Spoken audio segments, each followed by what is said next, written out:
So before we talk about the global financial crisis, we wanted to start off by talking about what constitutes a financial crisis.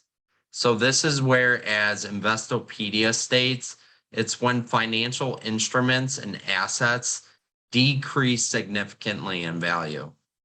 So other factors to a financial crisis include businesses having trouble meeting their financial obligations, these financial institutions lacking sufficient cash to meet needs or fund projects, and then investors or people in the stock market losing confidence in the value of their assets or their stocks and bonds. And then as a result, the consumer's incomes are compromised and it causes people to panic. So, with this being said, without a sufficient income, people are unable to pay off their existing debt. And as a result, they go into even more debt. Next, we looked at the reasons for what causes a financial crisis. So, this can occur when there's irrational investor behavior, and it can happen when assets or even institutions are overvalued. So, this can be shown through an example, such as a ton of sell offs in the stock market, resulting in lower prices of a stock. And then it prompts individuals to panic by dumping their assets and their stocks and make savings withdrawals from their banks. So the factors we also found of a financial crisis, other than the unanticipated human behavior with investing, for example, can include failure systematically or regulatory absences. There can also be incentives to take too much risk, as well as it can be seen through a virus spread of problems. And these problems not only can go from one financial institution to the next, but can occur from one country to the next, making it a worldwide crisis. So if these factors are left unchecked, the financial crisis can take a turn for the worse and turn into a recession or a depression. So next, we looked at the stages of a financial crisis as it related to the 2008 global financial crisis.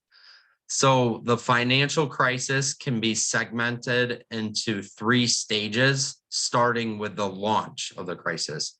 So for the first stage, this is where you see the financial systems failing, which can be seen in most cases through regulatory and systematic failures. There will also be mismanagement of finances and more of these similar events in the first stage.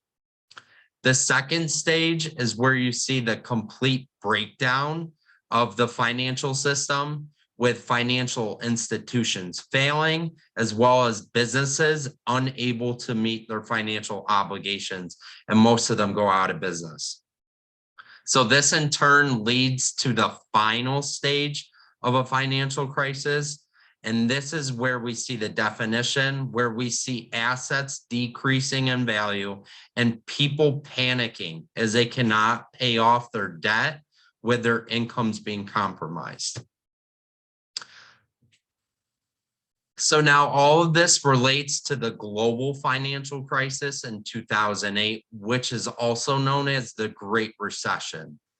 So the financial crisis was not just in the United States, but it impacted countries and institutions around the world.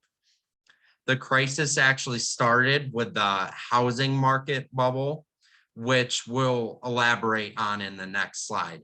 And this market bubble was actually created by an overload of mortgage-backed securities that bundled these higher risk loans. And then there was also loosened lending standards as there was reckless lending that took place.